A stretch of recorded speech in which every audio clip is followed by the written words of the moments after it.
I'm going to come to you today with just another video just to give you at least some insight or some encouragement to those that are seeking something new. And something new, I'm meaning a new relationship and things to look for and things to do when you are seeking such a very monumental time in your life. So I'm going to start with something pretty simple, but is hard for a lot of people to do. And that is when you go out and you're looking for someone new, a lot of times we will see that in maybe a person that we see good in them, and we try to make them into something that they are not. That's very dangerous. Very dangerous because humans disappoint each other, and that's the first thing that's going to happen is that person's going to inevitably disappoint you. So say someone comes into your life, you see a lot of good in them, maybe you see a lot of good of them on the outside, and you see some goods on the inside. And the first thing that we come to is we will say, yes, they are going through some hard times, but they have a good heart. Bible says that our heart is wicked. So there's a lot of things that happen between here and here that can be pretty troublesome. So I want you to start with one thing. And that one thing is going to be making sure that person knows Jesus before they know you. So the second thing that you could do to add to that, or as a sub work of that, is to be praying for that person. You don't know who that person is right now. You need to be praying for that person to make sure that they are being prepared by God for you. Because if you try to say, hey, this person has a good heart, they never went to church before, or hey, they used to go to church, but they don't go to church now, that could be a red flag. That could be a red flag of their dedication to God, and that could be troublesome for your relationship in the long run, because if they have some very wild thoughts of God, or they don't quite understand the multitude of God and His love for us, then that could be a very, very tough conversation later in your relationship. Now, I would also say to you that make sure that you have a good relationship with God before you get things started. As I've said many a times to many people, if you are in search of a great person, you have to be a great person. Hey, I've got this long list of things that I want out of my future relationship or my future spouse. So let's touch on this list for just a moment. And I'm talking about the list that people make about what they want their future spouse to be. Be very careful that you're not putting things on there that you are not as well. You know, if you put things on there like, I don't want a person that's selfish, and you're the most selfish person in the world, that's not going to work. Always remember that the lists that you create, you need to have the majority of those. Now, I can understand sometimes people will put things on a list that are a little different. God isn't saying, oh, I'm going to make sure this person is 6'3" tall and 190 pounds, and he's buff and he makes $250,000 a year and he has brown hair and brown eyes. That's not how we don't order people. We don't order our spouse. We say things like, I want to make sure that they know you, God. I want to make sure that they have integrity. I want to make sure that they are loving. I want to make sure that they can get through tough times. Because if you can't get through tough times, what is that? That doesn't even make sense. Why would you want a spouse that can't get through tough times?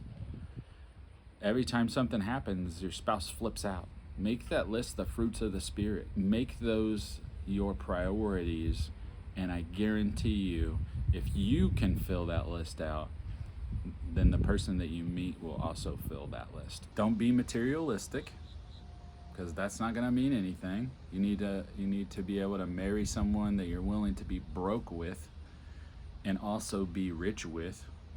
Scripture says that if God can trust you with little, he will trust you with a lot. So be very careful what you're wishing for. If you're just sitting there saying, well, I want a person with a job and they have to make this much money, that is horribly, horribly selfish, because that doesn't make happiness. That doesn't make happiness at all. I've seen some very, very unhappy people and they make $1 million a year. So that doesn't mean anything. So make sure that your lists are aligned with what God would want of you. You know, things like, oh, I hope that they're this tall. That's silly. Anybody that goes and takes God's creation of human beings and says, God, if you're preparing me a man or you're preparing me a woman, and they have to be this, and this, they have to be this tall and they have to have this hair, you're missing the point. You're just kind of spitting in God's face at that point. Because what if God makes you, the best man for you, and maybe that man is 5 foot 10 inches tall or 5'9", and you said on your list that you only want a guy that's 6 foot tall or more. I don't think God would look down and be like, oh, I made you this perfect person, but it didn't meet your height requirements. I don't think that's very good, and it says a lot about you when you make those kind of things. When you make those kind of demands, like, I only want to meet a man that makes this much money a year, or I only want a woman that, does this or that. Now, there all are things that we are made differently, okay? So a man is there to protect, right? So if you have in your list, I want a man that's going to protect me. I want a man that's going to jump up out of bed and grab his pistol and take care of our house. That's good for the list. And some people will say, well, what if this woman is good with a gun? Okay, that's different. But maybe they still want a protector. They still want to be protected, because that's the way a woman is made. A woman is made to be protected, and they want protection, even if maybe the woman's a police officer, but at home they want to be protected by someone. I don't know any real woman, that would look and say, well, I hope, when we go out in public, I'm just going to protect myself and my husband doesn't have to. I can protect myself. And I have a little weak husband over here, and he's just going to, stand over there and he's going to whatever. Now, I don't believe that for a second. And you can add your comments down below if you want, but I don't believe that for a second. So think about your list, how important those things are on your list, and make sure that you are also those things as well. Because if you want to have a happy person, are you a happy person? Because if you're not a happy person and you want a happy person, what are you going to do to that poor happy person? You're just going to ruin them? That's horribly selfish. So think about that. I just wanted to touch on that for just a second. And I think those lists can be awesome, but for those that don't align themselves with Jesus, they can be very, very dangerous. So I just want to touch on that. I want to say thank you so much for watching my channel. Thank you so much for subscribing. If you haven't already, I just ask you to subscribe to the channel. I would love to talk to you more about things like this, helping you find new relationships, helping you deal with the relationship that maybe you're in now, that you are closing one door and opening another. I want to help you use God's principles to set yourself in alignment to him, and also look for a different path that maybe you went down the wrong path the first time. So just give a thumbs up on the video and subscribe if you haven't already. We've talked about making sure that we're praying for the person that we haven't quite met yet. We're also making sure that those people that we have met already, that we ask them the serious questions up front. We want to make sure that they know God before they know us. That is very, very important. You don't want to try to save someone, because if they need saving from God and for God, not us saving them. We can't save people. We can go and physically rescue someone if we needed to.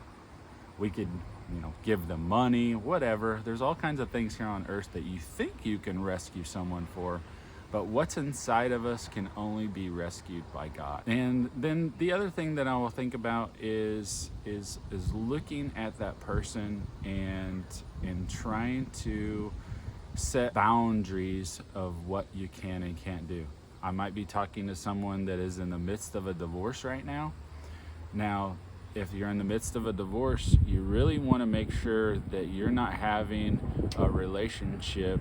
You can get to know someone before your divorce is over, but any of those things that are like a boyfriend or a girlfriend, you need to refrain from doing those things. And then by far, things that only happen within the confines of a marriage, you definitely need to make sure that you're not doing those things. So often I see people, they go into the process of divorce, they immediately go out and try to find a new boyfriend, they go out immediately and try to find a new girlfriend. That is absolutely the most dangerous thing that you can do for that person and yourself, because you haven't changed. You might think you have, but you're still dealing with those things, those big ticket items like anger, resentment. Those things are going to be super, super tough to deal with. Now, I will tell you, in my own experience, when I was getting to know my future wife, which is my wife now, I was just merely getting to know her on a basis of, who is she aligning to? Does she have this alignment of, I'm me, you're gonna have to just take me for me? Is she dead set in her ways?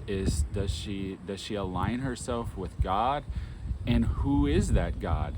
We want to make sure that we are aligning ourselves with someone that loves Jesus Christ, not just a God.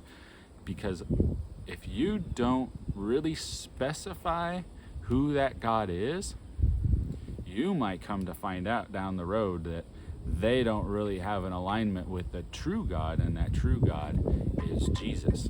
So I know those are really tough questions that a lot of people aren't willing to have, but do you want to go down the same road that you just went down, maybe in a divorce?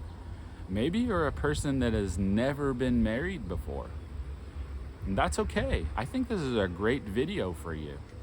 I think this is great to learn, because I would love people to come to our divorce care classes that are in thoughts of maybe getting married, because they really need to see the destruction that humans cause each other. Because I see so much hatred towards each other. I see men getting back at women. I see women getting back at men. They use everything. They use every weapon that they can to get back at that other person. And that it's horrible, because you really have to live with that. And one day I know that I'm going to be judged by my works. And if my works were wicked, I'm going to be judged by those works. So I need to make sure that I am flushing my system of those things like hatred and resentment. And you really have to be very, very careful with things like resentment, because it can lead to bitterness. and bitterness can be the death of a person. You can carry bitterness all the way to the grave, and it can actually age you by tens of years. And I say that because, somebody that is bitter, they could absolutely be 70 years old and they look like they're 100. They could be 30 years old and look like they're 50.